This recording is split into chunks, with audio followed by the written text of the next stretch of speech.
pada hari ini ya, kita akan membahas ya teman-teman sekalian, cucu ya Rasulullah SAW. Melanjutkan pembahasan kita sebelumnya ya, di mana pada bulan lalu kita membahas cucu Rasulullah yang bernama Hasan ya, Hasan bin Ali bin Abi Thalib radhiyallahu anhu. Nah, hari ini kita akan membahas cucu Rasulullah yang kedua, yaitu Al-Husain ya, Al-Husain. Bagi yang agak hobi sejarah Islam ya, tentu tidak asing dengan cucu Rasulullah yang ini, yaitu Husain. Sebab pada masanya atau pada dirinya paling tidak pernah terjadi tragedi yang sangat disesalkan, kelam, di mana beliau terbunuh syahid ya, di sebuah peperangan tidak seimbang yang dikenal dengan tragedi Karbala ya. Beliau dibunuh oleh orang-orang yang zalim, yang kita sebut orang-orang yang zalim gitu ya, cucu Rasulullah ini ya, bahkan lehernya dipenggal, dan itu menjadi sebuah tragedi yang sangat bersejarah, disebut dengan tragedi Karbala. Nah, ini juga penting bagi kita bagaimana menyikapi peristiwa ini, bahwa kita harus ikut berduka, menyesalkan ya, tragedi ini terjadi, yes, itu sepakat ya. Tapi untuk berlebihan ya, sampai mukul-mukul dada, muka, tubuh, nah, ini jelas bukan akhlak al-Islam, tidak dibenarkan dalam Islam ya. Atau kemudian meratap dan menjadikan hari itu menjadi hari yang spesial bagi dibanding dengan hari-hari yang lain. Wah, ini tidak ada tuntunannya dalam Islam. Berduka sekedarnya bahwa wafatnya cucu Rasulullah, wafatnya orang-orang dekat Rasulullah adalah suatu hal yang biasa, tapi juga dengan cara yang biasa juga kita menyikapinya, tidak sampai berlebihan ya. Baik. Saya coba share screen ya, supaya lebih fokus pembahasan kita. Ya, Husain ya.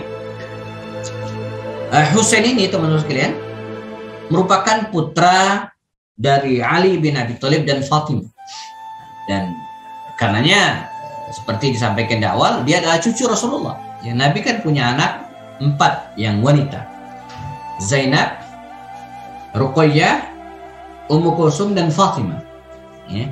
Nah, Fatimah ini adalah anak Rasulullah. Fatimah ini menikah dengan Ali bin Abi Thalib, sepupu Rasulullah. Jadi Ali ini adalah sepupu Rasulullah. Jadi sepupu beliau menikah dengan anaknya. Dalam Islam ya boleh-boleh saja, nggak ada hubungan darah ya. Kalaupun ada sudah jauh. Menikah sesama sepupu aja boleh, apalagi dengan anaknya sepupu. Jadi Nabi itu kan sepupunya Ali. Nah, dia menikah dengan anaknya sepupu. Ali bin Abi Thalib ayahnya adalah Abu Talib. Rasulullah ayahnya Abdullah. Abdullah dan Abu Talib ini adik kakak. Jadi yang bersepupuan itu adalah Nabi dan Ali. Adapun Fatimah ya tidak, sudah jauh. Jadi secara hukum fikih itu sangat-sangat diperkenankan, boleh ya. Dari pernikahan Ali bin Abi Thalib dan Fatimah ini, teman-teman sekalian, lahirlah 4 orang. Ini sepakati ulama ya. Hasan, Husain, Zainab, Ummu Kulsum. Ada satu lagi Muhsin, tapi ulama berbeda pendapat. Tapi yang sepakati 4, Hasan, Husain, dan Zainab serta Ummu Kulsum. Inilah putra-putri Ali bin Abi Thalib dengan Fatimah. Husain, ini putra kedua. Dia lahir pada bulan Sya'ban, tahun keempat Hijriah. Sementara abangnya Hasan, ya, kakaknya yang bernama Hasan, itu lahir tahun ke-3 di bulan Ramadan. Nah, jadi kalau Hasan ini lahir bulan Ramadan tahun ke-3, Husain ini lahir bulan Sya'ban tahun ke-4. Ramadan, Syawal, Zulqa'dah, Zulhijjah, Muharram, Safar, Rabiul Awal, Rabiul Akhir, Jumadil Awal, Jumadil Akhir, Rajab, Sya'ban. 11 bulan bedanya. Jadi nggak nyampe setahun. Ya. Jadi jarak antara Husain dan Hasan ini ya, itu tidak sampai setahun. Jadi kalau kita hitung ya, kira-kira usia Hasan 2 bulan nih, berlahir 2 bulan. Ya. Fatimah hamil lagi. 9 bulan kemudian lahiran. Maka jaraknya 11 bulan. Ya. Jadi karena itu wajar kalau ada yang menganggap bahwa Hasan Husain ini adik kakak, bukan kembar. Ada mengatakan kembar, Hasan Husain, apalagi namanya Hasan Husain. Bukan kembar. Keduanya bersaudara, adik kakak. Jadi beda lahir. Hasan lebih tua daripada Husain.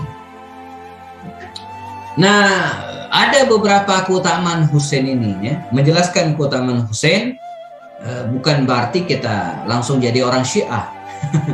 Ya. Walaupun ya Husain ini tokoh yang sangat dikagumi dan dikultuskan dalam aliran Syiah ya. Sekedar sharing sedikit ya. Saya pernah mengisi kajian di Masjid Alumni EPB Kota Bogor. Ini cerita beneran ya. Saya sampaikan di sini supaya tidak salah paham ya. Saya bicara tentang Husain seperti sekarang ya. Saya sampaikan. 2 pekan atau 3 pekan kemudian menyebarlah isu ya di WhatsApp lah awalnya ya, di jamaah di Taman Yasmin. Isunya begini, Masjid Alumni EPB dimasuki Syiah, ada ustadznya, pembicaranya orang Syiah. Heboh itu ya, heboh ya. Di para pengurus juga bingung ya, siapa? Ada ustadznya ngisi kajian sirah di Rabu malam pada maghrib. Panitia punya rekamannya, punya jadwal yang tetap gitu kan. Oh, ustadznya Ustadz Happy Andi. Saya Rabu malam itu ya, rutin setiap pekan. Saya dulu sebelum pandemi ya mengisi kajian rutin di sana ya. Ada beberapa orang yang mendengar dan kenal baik saya. Ada Ustadz Wardani, dia bilang enggak mungkin Ustadz Happy Andi Syiah. Saya kenal baik orangnya dari dulu ya, dari dulu disabili, tulisan-tulisan beliau bahkan anti dengan Syiah, nggak mungkin ya. Akhirnya saya nggak dipanggil sih, diajak ngobrol oleh salah seorang pengurus ya.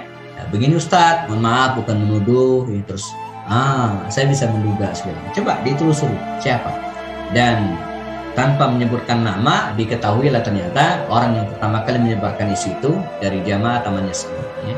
Ternyata dia mungkin dari Jakarta, entah luar Jakarta ya, mampir ke Masjid Alumni IPB. Itu kan masjid transit.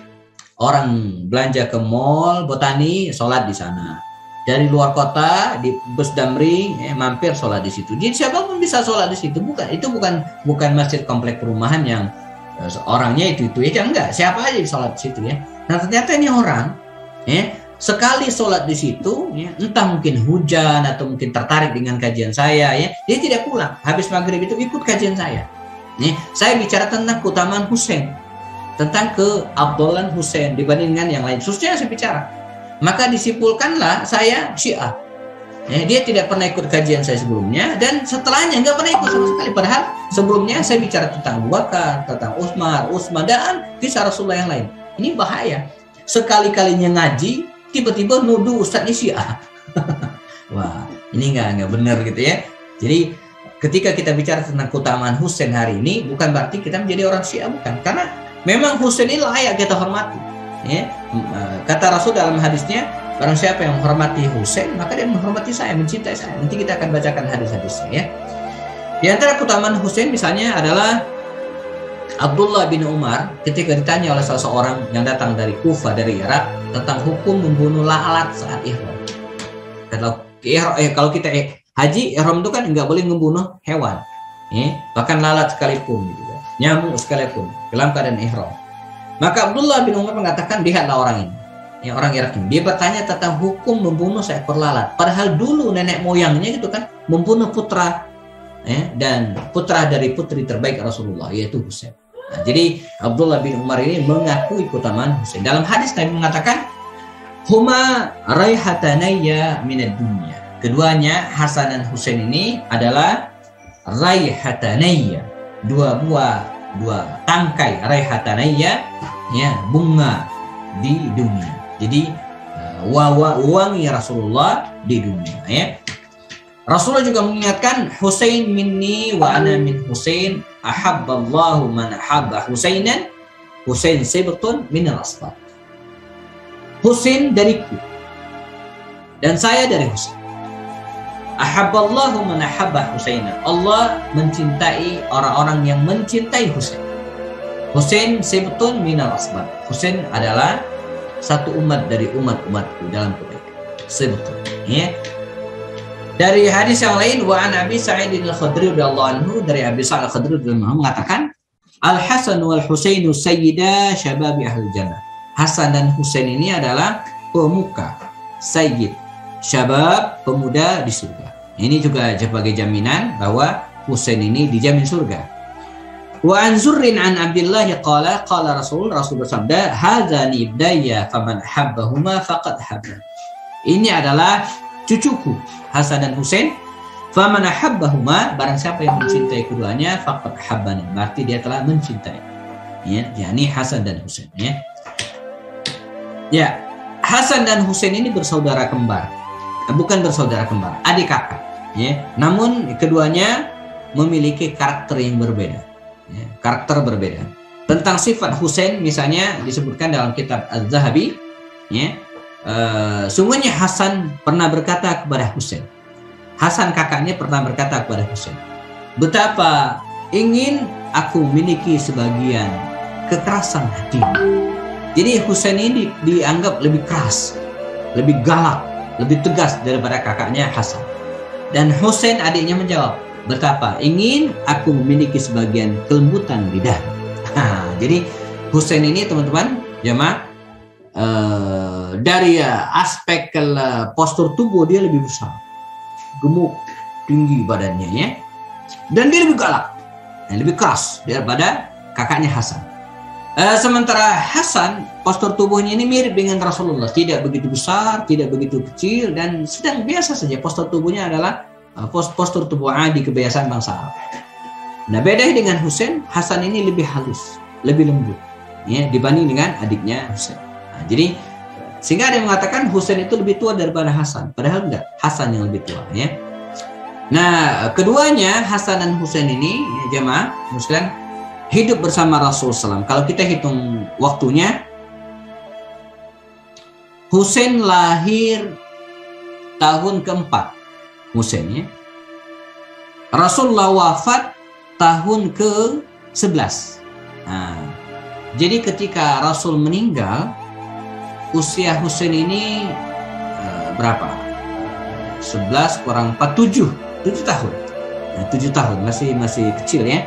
Tapi angka 7 tahun ini sudah dianggap dalam kajian ilmu pendidikan sinnut tamyiz, sudah mumayyiz, belum dewasa balik belum, tapi sudah mumayyiz, sudah bisa membedain mana kecil, mana besar, mana kiri, mana kanan, mana bulat, mana gepeng, gitu, ya. Usia 7 tahun, udah, makanya usia 7 tahun itu sudah diharuskan sholat, walaupun belum wajib secara fardu ain, gitu, ya. Muru auladakum bisolati wa hum sab'a sinin, perintahkan anak-anak sholat pada usia 7 tahun, karena pada usia 7 tahun ini anak-anak sudah dianggap sudah berakal, zu aklin, sudah bisa bedain, ya. 7 tahun itu anak-anak hari ini kelas 1, kelas 2, ya. Mungkin sekitar itulah. Jadi sudah biasa bisa diajak ngobrol. Nah, sudah bahkan Imam Asy-Syafi'i itu hafal Quran pada usia 7 tahun, ya.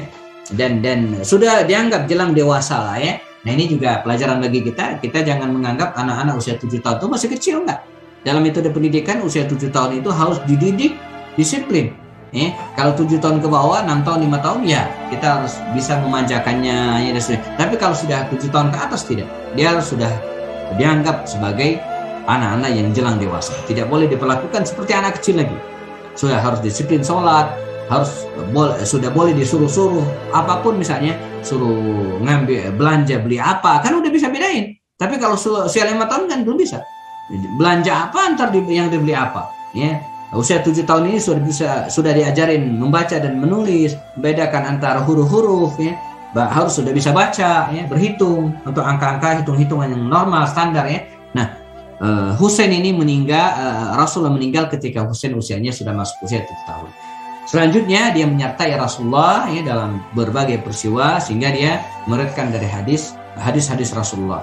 Dan ada kisah ketika Hasan dan Husain ini suatu saat menasihati seorang tua. Ini menunjukkan betapa mereka sudah jauh dewasa. Ada seorang kakek-kakek. Wudunya salah. Wudunya salah. Tidak dikisahkan dalam peristiwa itu yang salahnya di mana? Apakah wudunya enggak cuci tangan atau apalah? Di sinilah akhlak. Ya. Hasan dan Husain melihat kakek ini wudunya salah. Tapi kalau mau ditegur orang tua, nah sopan bisa-bisa ya. Nah, maka mereka punya cara ya bagaimana bisa menegur kakek yang salah ketika wudu ini, gitu ya. Dengan cara apa? Mereka bersandiwara. Mereka wudu dan saling menyalahkan. Oh ini begini, nggak tangan dulu di depan kakek itu. Jadi secara tidak langsung Hasan dan Husain ini sudah mengajari, menegur kakek itu bagaimana tata cara wudu yang benar. Dan akhirnya kakek itu sadar bahwa dia yang salah. Ini menunjukkan betapa Hasan dan Husain ini memiliki akhlak yang mulia di satu sisi. Yang kedua, mereka sudah bisa menyerap ilmu dari kakek mereka Rasulullah SAW. Sampai kemudian Nabi meninggal dunia. Alhamdulillah, kita cepat ceritanya. Nabi wafat dan kaum muslimin dipimpin oleh 4 Khalifah Rasyidin, pernah kita bahas, Abu Bakar, Umar, Utsman dan Ali, sampai kemudian Ali meninggal dunia. Nah, ketika Ali bin Abi Thalib meninggal dunia, maka dia sempat berwasiat. Kata Ali, kalau saya meninggal dunia, maka yang menjadi khalifah adalah Hasan, anaknya. Maka jadilah Hasan, kakak dari Husain ini, menjadi khalifah selama 6 bulan saja. Ketika melihat gejolak masyarakat yang tidak bagus, ya, muncul friksi dan perbedaan pendapat di sana sini, dengan ridho, dengan legowo, akhirnya Hasan ini ya menyerahkan kekhalifahannya, pemimpinan kepada Muawiyah bin Abu Sufyan. Maret kali ya, Maret atau April gitu. Muawiyah bin Abu Sufyan. Maka jadilah Muawiyah bin Abu Sufyan ya menjadi khalifah dengan ketentuan kalau dia selesai masa jabatannya, berhenti nanti atau meninggalnya, dia harus mengembalikan jabatan kekhalifahan kepada masyarakat untuk dipilih ulang siapa akan menjadi pemimpin mereka. Tapi faktanya ternyata Muawiyah tidak menepati janji, ya, sehingga dia beristihad kalau jabatan kekhalifahan, kekuasaan diserahkan kepada kaum muslimin, belum tentu juga kaum muslimin akan akur ya, menunjuk seorang pemimpin. Dia khawatir terjadi kembali perpecahan di kalangan umat. Karena itu dengan istihadnya Muawiyah mengangkat putra kandungnya sendiri, Yazid bin Muawiyah, menjadi khalifah. Dan inilah awal kekecewaan. Beberapa tokoh ya, di antaranya sahabat-sahabat junior, ada siapa misalnya Abdullah bin Abbas, Abdullah bin Umar, ya, Muhammad bin Abu Bakar, Husain ya, kalau Hasan sudah meninggal, Husain ya. Nah ini tidak setuju dengan hal tersebut. Husain, Abdullah bin Zubair, Abdullah bin Umar dan para sahabat yang lainnya sebagian besar tidak setuju. Ya. Nah, dikisahkan Abdurrahman bin Abu Bakar termasuk orang yang keras mengatakan tidak setuju, namun akhirnya dia meninggal dunia. Abdullah bin Umar awalnya tidak setuju, namun pada akhirnya dia punya kalimat bijak, in ajma'an nasu ala mubayatihi bayatu. Kalau orang-orang sepakat untuk membaiat Yazid, oke, nggak apa-apa, saya setuju. Nah, pada akhirnya tersisalah jamaah Husain yang tidak setuju dengan Yazid bin Muawiyah yang diangkat menjadi khalifah. Ya. Dalam kebingungan itulah kemudian datanglah utusan, ya, surat dari Kufah, Irak, di mana orang-orang Irak, orang-orang Kufah ini menyatakan sumpah setia akan membaiat, mengangkat Husain sebagai pemimpin mereka. Ya. Dan mereka mendesak, lalu kemudian mengundang Husain ini ya ke Irak, yaitu kota Kufah. Karena desakannya cukup kuat, Husain akhirnya ya, berniat berangkat ke Kufah ini. Ya. Awalnya dia mengutus saudara sepupunya Husain bin Uqail dan berangkatlah ke Kufah dan berhasil membaiat, mengambil sumpah setia penduduk Kufah. Nah, dengan alasan inilah maka Husain akhirnya berangkat menuju ke Kufah.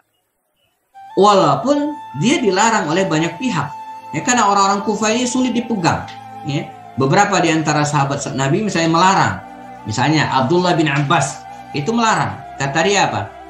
Faqad jaa Ibnu Abbasin ila Husain. Sungguh telah datang Abdullah bin Abbas kepada Husain bin Ali. Faqala lahu, ya Ibnu Am, wahai sepupuku, inni atasabbaru wa la asbir. Saya berusaha untuk sabar tapi tidak bisa. Inni atakhawwafu 'alaika fi hadzal wajhil haram. Saya mengkhawatirkanmu. Ya, keberangkatanmu ke Kufah itu mengkhawatirkanku. Inna ahlal Iraqi qaumun ghudir. Ya, penduduk Irak, orang-orang Kufah itu qaumun ghudir, orang yang suka berkhianat. Ya, fala taqtaranna bihim. Ya, berhati-hatilah, jangan terlalu percaya kepada mereka. Aqim fi hadzal balad. Lebih baik engkau tinggal di sini di Madinah ini hatta yanfi ahlul Iraq aduwahum. Ya, sampai mereka bisa menyingkirkan musuh-musuhmu dari Irak, summa aqdim alaihim. Setelah itu baru engkau berangkat. Wa illa, kalau tidak, kata Abdullah bin Abbas, fasir ilal Yaman. Sebaiknya engkau pergi ke Yaman. Fa inna bihi husunan wa sya'aban wala wali abika bihi syi'ah. Karena di Yaman itu ada benteng, kekuatan, kokoh masyarakat yang mencintai ayahmu dulu. Ya, tetapi tapi Husain ini tidak peduli. Dia tetap percaya dengan orang-orang Irak tadi dan tetap ingin berangkat ke Kufah. Ya. Abdullah bin Zubair juga memberikan nasihat. Amma Ibnu Zubair faqad ta'ajjaba min masiril Husain Ibnu Ali ila ahli Iraq. Abdullah bin Zubair heran melihat keberangkatan Husain bin Ali ke Irak. Wa huwa ya'lamu ala yaqini annahum qatalu abahu wa ta'anu akh. Ya. Sementara dia yakin penyebab terbunuhnya Ali dulu adalah orang-orang Irak, orang-orang Kufah ini. Pada akhirnya dia melarang. Ya. Namun Husain tetap bergeming dengan pendapatnya dan tetap berangkat. Ya. Maka berangkatlah dia, sementara Muslim bin Uqil tadi berhasil membaiat sekitar 30.000 penduduk Kufah. Ya. Berita teman-teman sekalian tentang keberangkatan Al-Husain menuju ke Kufah ini sampai ke telinga Yazid di Damaskus. Maka Yazid bin Muawiyah yang menjadi mewarisi khalifahan Muawiyah tadi ya, memerintahkan kepada gubernur Basrah namanya Ubaidillah bin Ziyad ya, untuk mengambil alih Kufah, dan dia berhasil. Ya, gubernur Basrah Ubaidillah bin Ziyad berhasil mengambil alih Kufah, mengambil alih baiat penduduk Kufah lagi, dan membentuk angkatan perang ya, serta memecat gubernur Kufah yaitu Nu'man bin Bashir. Ubaidillah bahkan menghukum sepupunya Ali, Muslim bin Uqil tadi itu ya, dan mengangkat panglima baru namanya Al-Hur bin Yazid untuk mencegah ya, pasukan Husain yang datang dari Madinah menuju ke Kufah. Ya. Nah, begitu mendengar membelotnya penduduk Kufah, pasukan Husain ini sempat pecah. Sebagian kembali ke Madinah dan sebagian lagi bertahan. Sebagian yang bertahan ini kecil, tidak banyak. Ya. Kata Husain bin Ali, ya, saya akan tetap berangkat walaupun hanya dengan beberapa orang. Jadi yang tersisa dari pasukan Husain ini sekitar 100 orang ya, dan walaupun ya ini jumlah yang sedikit, tapi dia tetap ingin meneruskan ke Kufah. Ya.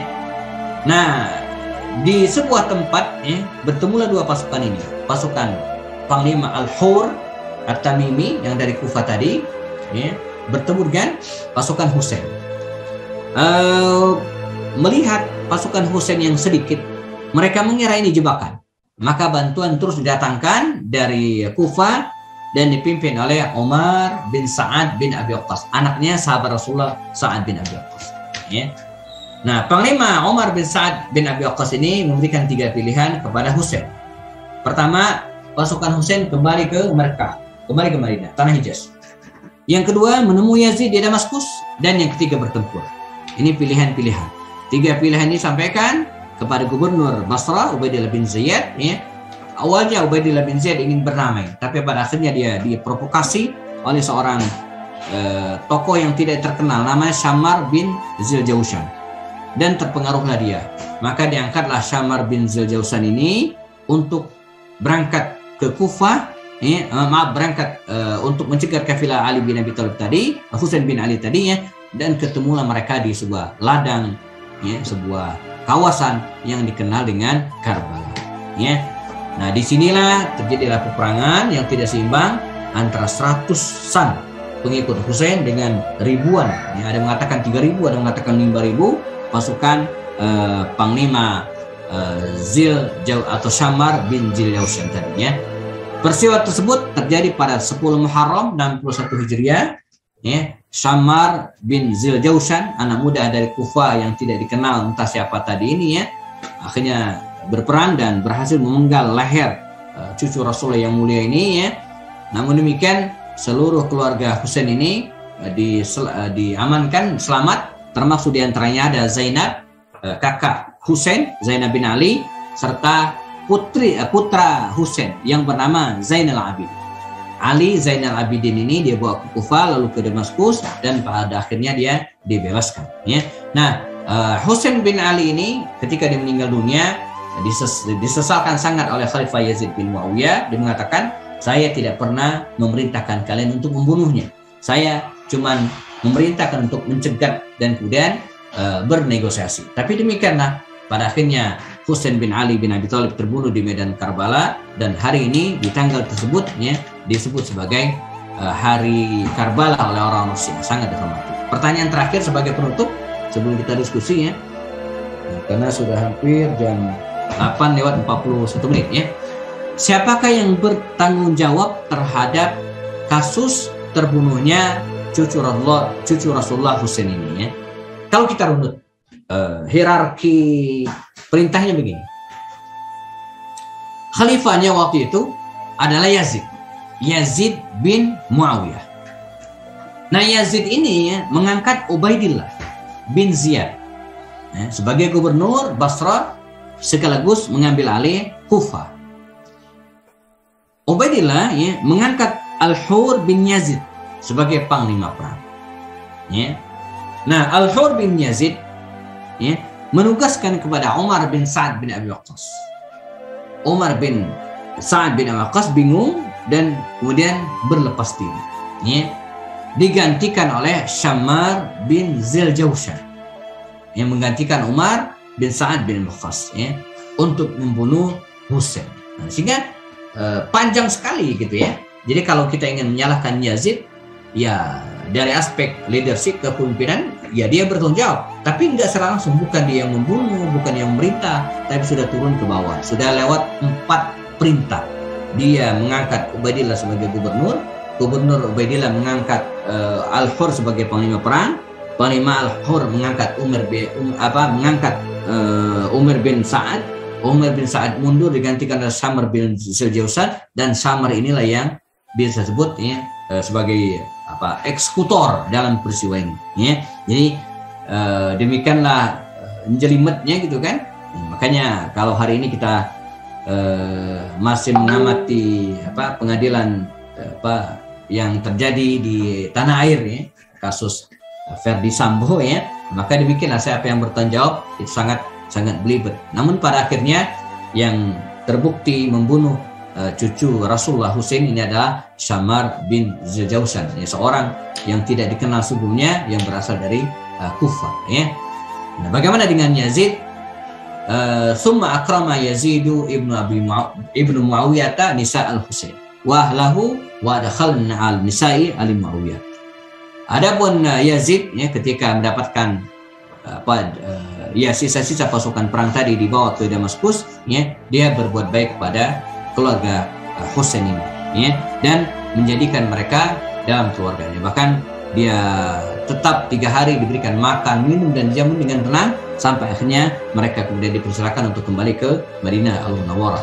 Dan akhirnya sisa-sisa dari pasukan Husain ini ya, termasuk saudaranya Zainab kembali ke Mekah, termasuk juga Ali Zainal Abidin, cucu dari Ali bin Abi Thalib ya.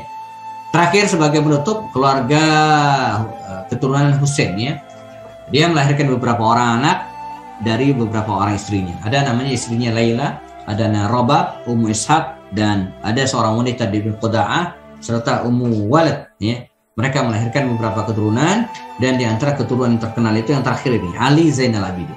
Maka sangat mungkin ya, kalau hari ini ada orang yang ngaku keturunan Rasulullah, ngaku Habib, besar kemungkinan dia keturunan dari yang terakhir tadi, yaitu Ali Zainal Abidin. Karena beliaulah orang yang masih utuh keturunannya sampai hari ini. Ya, jadi Ali Zainal Abidin ini ya, masih utuh keturunan sampai hari ini, turun-temurun. Nah, jadi kalau yang ada yang ngaku Habib, ada kemungkinan dia dari keturunan Ali bin Husain, cucu cicitnya Rasulullah. Ya, kalau Husain itu adalah cucu, maka dia punya anak namanya Ali Zainal Abidin adalah cucu Rasulullah SAW. Dan Ali Zainal Abidin ini terkenal sekali sebagai seorang tabi'in. Dia bukan sahabat Nabi, tapi generasi setelahnya. Pernah kota Madinah itu ya dilanda kekeringan musim paceklik. Nah, orang-orang miskin itu ya terkadang atau sering menemukan makanan digantungkan di rumah mereka, ya, makanan pokok gitu ya, dan mereka mengira itu adalah dari penguasa setempat, tapi ternyata bukan. Yang ngasih adalah Ali Zainal Abidin. Nah, mereka tahu hal itu ketika Ali Zainal Abidin meninggal dunia, ya, makanan itu nggak ada lagi.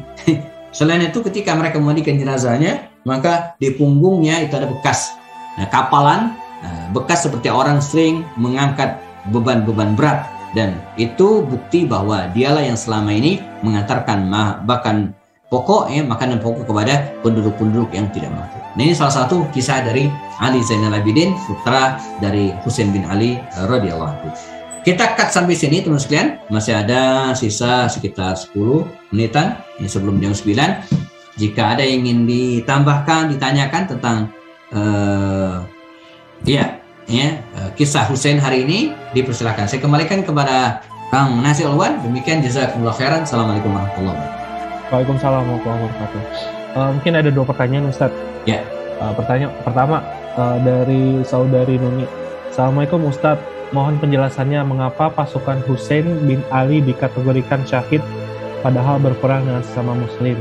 Dan apa alasan Muawiyah bin Abi Sufyan tidak menepati janji? Bukankah beliau salah satu dari as-sabiquna awalun yang dijamin surga sekaligus sahabat Rasul yang terdekat? Ya. Itu dulu, Ustaz. Pertama, mengapa pasukan Husain bin Ali dikategorikan syahid padahal berperang dengan sahabat? Jadi syahid ini bukan hanya lawan, tapi tergantung niat. Ya. Jadi niat seseorang ketika berperang di jalan Allah itu apa? Kalau niatnya untuk kebenaran, bi'ilai kalimatillah, dalam kondisi apapun, ya maka dia terbilang syahid. Bahkan bisa jadi dibunuh oleh teman sendiri. Dalam perang Badar atau perang Uhud, ya, perang Uhud kalau salah, itu ayah dari Hudzaifah ibnu Yaman itu meninggal. Siapa yang membunuh? Teman sendiri. Karena dikira musuh dan kemudian dibunuh. Rasul mengatakan syahid gitu ya. Az-Zubair bin Awam dan Talha bin Ubaidillah itu perang melawan dalam sebuah tragedi namanya perang Jamal antara pihak Ali dan pihak Aisyah. Nah, dia berada di pihak Aisyah dan meninggal syahid. Jadi bukan lawannya, bukan gitu ya, tapi niatnya apa? Membela kebenaran, prinsipnya atau tidak. Seseorang yang meninggal dalam keadaan membela prinsipnya, kebenaran, yaitu bisa tergolong mati syahid. Apa alasan Muawiyah tidak menepati janji? Ya, bukankah beliau salah satu as-sabiqun al-awwal? Pertama, saya ingin ralat, Muawiyah ini bukan sabiqun al-awwal. Dia masuk Islam belakangan. Dia masuk Islam belakangan di tahun ke-7 Hijriah ya. Walaupun dia menjaharkan, artinya menampakkan keislamannya setelah Fathu Makkah. Tapi yang jelas dia bukan as-sabiqun al-awwalun. Walaupun demikian dia orang mulia, pencatat wahyu Rasulullah SAW, dan termasuk sahabat Nabi yang diisyaratkan masuk surga. Ya, karena Rasul mengatakan di antara umatku ada orang yang berperang di lautan dan waqat wajib, dia akan dijamin surga. Nah, dialah Muawiyah bin Abi Sufyan. Pertanyaannya, apa alasan Muawiyah? Ini ijtihad. Jadi dia menganggap bahwa kalau jabatan kekhalifahan diserahkan kepada umat orang banyak, dia khawatir ini akan menyebabkan konflik, ya, pertikaian dan peperangan antar saudara. Ini dia, ini pilihan dia. Maka daripada mereka berantem, maka diserahkan kepada anaknya Yazid. Ini pilihan dia. Kita tidak bisa salahkan. Namanya orang berjihad, ya. Dan satu hal dalam Islam, tidak ada larangan untuk menyerahkan kekuasaan kepada anaknya, ya, asal orang tersebut emang layak. Sama seperti Ali. Karena Ali menyerahkan kekuasaannya kepada Hasan. Apa salahnya? Enggak ada. Nabi Daud menyerahkan kekuasaannya kepada Sulaiman. Demikian juga pada masa kekuasaan Islam ada Daulat Bani Umayyah, Abbasiyah, Turk Utsmani, itu turun-temurun dan nggak ada masalah. Jadi dibolehkan dalam Islam, dalam peralihan kepemimpinan itu tidak baku. Bisa dengan berdasarkan keturunan, bisa ditunjuk, bisa musyawarah. Ya, kalau kita di Indonesia dipilih langsung. Nah, ini juga ada positif negatifnya. Nah, negatifnya ya siapa aja bisa milih walaupun dia nggak sekolah dan pilihannya belum tentu merupakan pilihan yang terbaik. Nah, ini kelemahan sistem yang ada ya. Ya sekarang itu yang ketiga, apakah Ali Zainal Abidin putra Husain bin Ali adalah seorang Syiah atau Sunni? Bukan, dia orang Sunni. Ya, Ahlu Sunnah wal Jamaah. Hanya bagi orang Syiah dia dianggap tokoh. Bahkan bukan hanya Husain, Ali pun mereka anggap tokoh. Tapi bukan berarti Ali jadi orang Syiah. Ya, dia Sunni dan tetap dalam rel yang benar.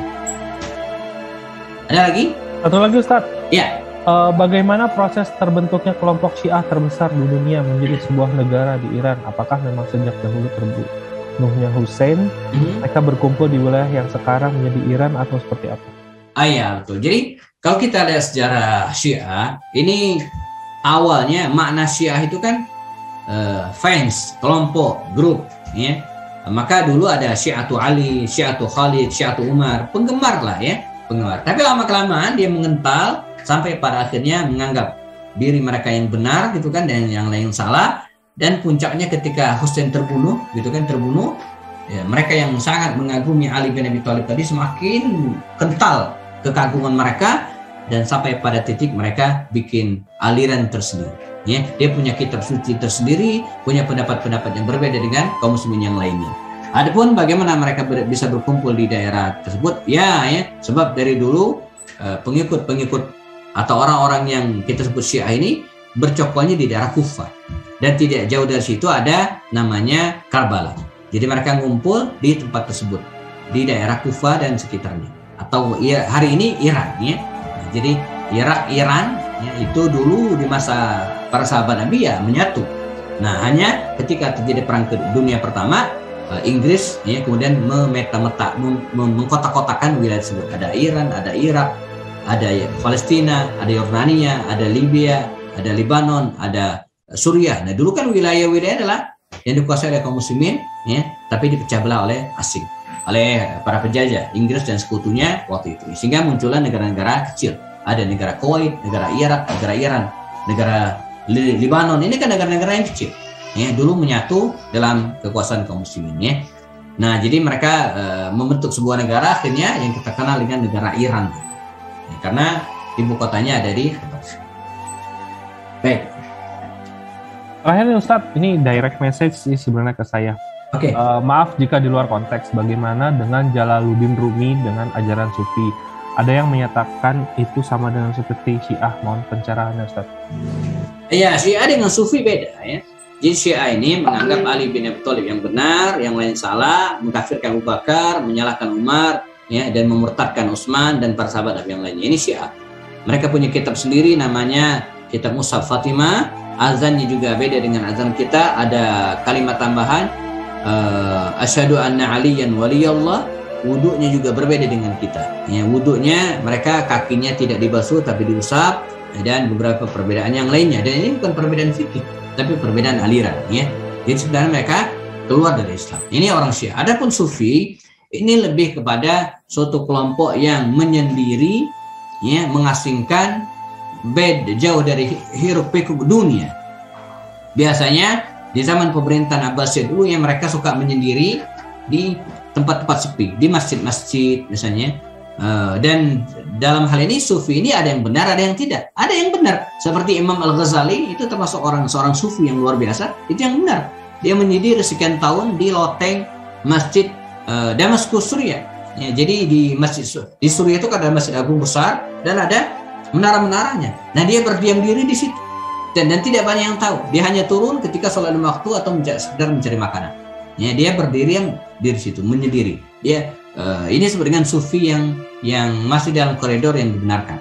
Adapun Sufi yang keliru ya mereka punya amalan-amal khusus yang tidak ada dasarnya atau melakukan ritual-ritual yang tidak ada ajarannya dari Islam. Nah, jadi berbeda antara Syiah dengan orang-orang Sufi. Oke, baik. Mungkin sedikit lagi satu lagi nih, balik lagi nih ke tadi.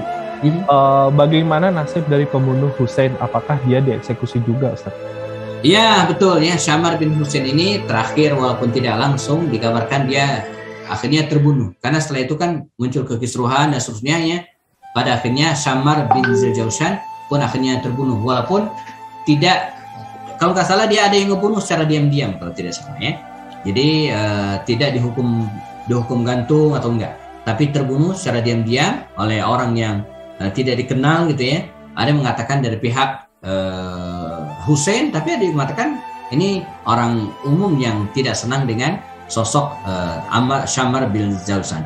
Tapi yang jelas dia mendapatkan imbalan dalam tanda kutip ya, hukuman ya atas yang dilakukan. Karena dia ngebunuh, maka dia juga ada yang ngebunuh pada waktu itu.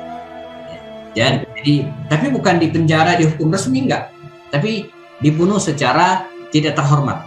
Ya. Ini yang dikisahkan oleh para ulama tentang pembunuh Al-Husain. Oke, baik. Menarik sekali nih Ustaz, bahasan kali ini banyak banget pertanyaan. Tapi mungkin kita akhiri Ustaz dan diakhiri dengan doa. Mungkin Ustaz bisa memimpin. Warzuqna ilman nafi'a wa 'amalan mutaqabbala wa rizqan halalan tayyiban mubarakan ya rabbal alamin. Allahumma hab lana min azwajina wa dhurriyyatina qurrata a'yun waj'alna lil muttaqina imama. Rabbana atina fid dunya hasanah wa fil akhirati hasanah wa qina adzabannar walhamdulillahi rabbil alamin. Amin.